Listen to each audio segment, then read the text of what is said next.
Hey guys, good evening! Welcome back po dito sa aking YouTube channel.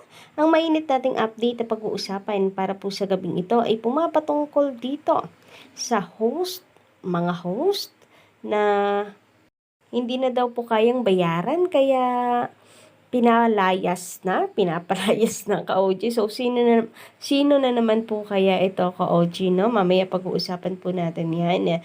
But before that, nais ko po muna na i-congratulate po si Atasha Mulak dahil mayroon na naman pong bagong blessing sa buhay po niya. And after nga po kasi nitong kanya pong Jollibee endorsement ay may bago na naman po siyang endorsement ka-OG. So mabilis po talaga ang pagsikat nitong si Atasha. So eto nga po yung sa bench ka-OG. Congratulations kay Atasha. Kanina ko lang po kasi ito nakita. But anyway, congratulations ulit and sana sa January talagang muli po siyang makabalik at gumaling na. Kung may sakit pa rin po siya until now.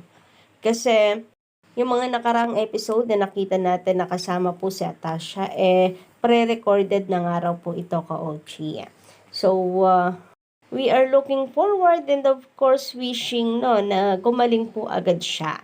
Sabi po kasi nila Miles and Karen, Raisa, get well soon. So for sure namimiss na rin po siya ng mga it girls. Yung kanila pong mga kulitan ka-OG kasi magkakasundo po talaga ang mga yan and very close sa isa't isa. Anyway guys, ngayon naman pag-usapan po natin ang patungkol po dito sa isa pong paalala. Hinggil po ito sa pagbabalik po ng original na 8 Bulaga sa RPN 9 sa pagbabalik tahanan na ka-OG.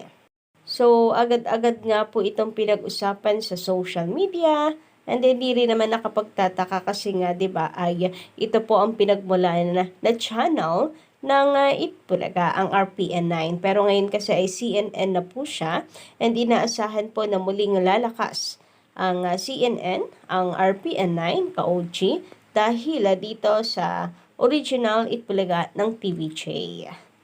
Kaso nakakatawa na meron palang hindi nakakaintindi ka-OG, lalo na yung mga pro tape, hindi naiintindihan ang tungkol dito. Sabi nga dito, paglilinaw po mula ito kay eto ang true, pa-follow na lamang po niyan.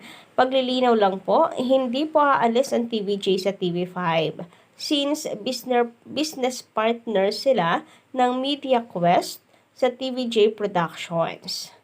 Ang purpose po ng TV5 and Channel 9 partnership ay para mas marami pa ang makapanood ng show sa mga probinsyang hindi pa naabot ng TV5. Ganito rin ang solusyon nila para sa PBA since maliit lang ang reach ng A to Z. Mapapanood pa rin sa TV5 ang Eat Bulaga.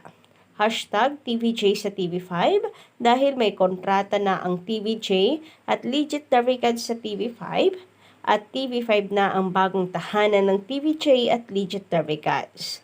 So kumbaga sanib pwersa lamang ang TV5 at ang Channel 9. Kaya sa Channel 9 mapapanood ang Itbulaga TVJ pati PBA, Commissioner's Cup, tuwing weekends. So napakalinaw po ng explanation ng page ni Eto ang True ka-OG or EAT.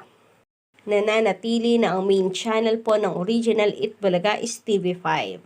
Nagkaroon lang sila ng partnership with Channel 9 para mapanood din po every weekend sa CNN ang TVJ. Yun nga lang, medyo napapaisip ako kung every weekend lang ka-OG kasi ilang episodes yan sa isang linggo. So, yung araw lang ba ng Sabado ang lagi po nilang ipapalabas dito? So, bilang dagdag impormasyon sa mga hindi po makakaintindi at lalo na po sa mga pro tape na ginagawan po ng issues, MVP at ang TVJ. So, EAT or Itbulaga at PBA mapapanood na sa CNN Philippines simula 2024. mas mapapalakas pa ang viewing habit ng mga Pilipino simula January 2024. Simula January 6, 2024, dalawang kapatid programs ang mapapanood sa CNN Philippines. Ito ang kapatid top rating noontime show na It Bulaga at ang PBA Season 48 Commissioner's Cup na kasalukuyang napapanood sa A to Z, sa Free TV, PBA Rush at Pilipinas Live App tuwing Sabado at Linggo. Kasunod ito ng anunsyo ngayong araw, December 22, ng TV5 Network Inc. kung saan kinumpirma nila ang kanila pong partnership deal with Nine Media Corporation, ang parent company ng CNN Philippines. So, ayan, malinaw ha. Meron daw pong partnership deal ang dalawa. So, hindi po lilipat ulit ang channel and TVJ. Ano ba yan? Hindi po maintindihan talaga. Yung mga late po sa balita, ka-OG na Kaligita Regards, maiintindihan natin. Pero yung narinig naman yung balita, nabasa na't lahat-lahat, pero ipagpipilitan pa din ang gusto nila ay iba na yon. Sabi pa dito, ayon kay TV5 President Guido Zavaliero, ang move na ito ay naayon sa pangarap ni TV5 Chairman na Manny V.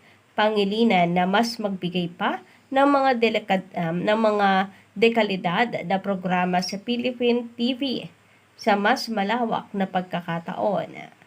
Magsisilbi rin itong pagbabalik ng comedy ka-triumvirate nina dating Senador Tito Soto, Vic Soto, and Joey De Leon sa Channel 9 after 34 years matapos umalis ng Itbulaga sa RPN 9 noong 1989 para lumipat sa ABS-CBN Channel 2 sa kaparehong taon. Magsisilbi rin itong pagbabalik Channel 9 ng PBA Games matapos nilang umalis sa naturang TV station noong 2010. Noon sila pa ay CS9 at Solar TV.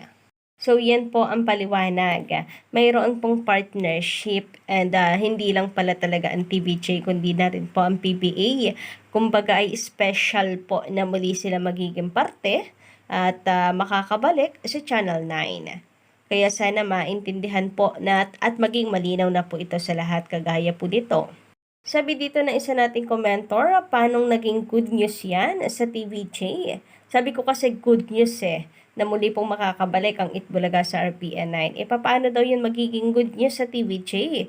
Ang Channel 9 at Channel 5, magkalabang channel yan. Siguro pinalayas na sila ni Manny Pangilinan dahil hindi niya nakayanan yung sweldo ng tatlo sa taas ng sweldo ng TVJ. So, ayan, baka daw pinalayas na ang TVJ. So, sinasabi niyo ba na masyadong mabigat ang talent fee ng TVJ? Either dalawa lang yan Hindi kaya ni MVP or masyadong demanding ang TVJ at ang taas magpa-talent fee.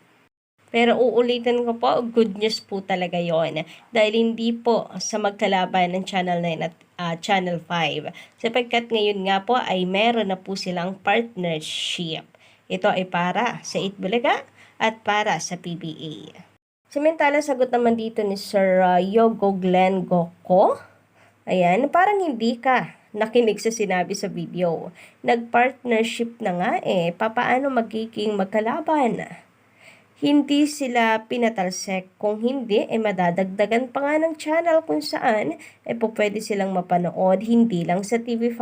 Correct po kay China. At ang maganda pa nito ay nasa regular TV ang 9 gaya ng GMA 7 at malakas signal sa ibang lugar dahil yan yung CNN channel. Hindi lang it ang mapapanood live tuwing weekend kundi PBA. Maganda siya sa mga taong walang panggastos bumili ng Digibox at pangdagdag sa ratings yon sa EAT dahil binibilang ng Nielsen ang palabas sa TV, hindi online views. Pinagbigyan lang ang online views para sa It's Showtime dahil wala sila sa regular channel. Kaya sa susunod na Nielsen ratings simula sa January 6, 2024 ay ang makikita mo na sa EAT ratings ay for TV5 at Channel 9 views na. Hindi malakas signal ng TV5 sa ibang lugar sa Pilipinas. Maraming nagko-complain na taga Cebu na wala or hindi na talaga nasasagap ang EAT sa TV5. Sa Cebu din, dahil mahina ang signal ng TV5 doon, di gaya ng GMA. Ngayon, dyan, sabi sa news, mapapanood na rin ang EAT or Original Itbulaga sa Cebu through Channel 9. Naiintindihan niyo po ba? Sa akin, napakalinaw and very detalyado. And nawa, sana ganun din po sa iba.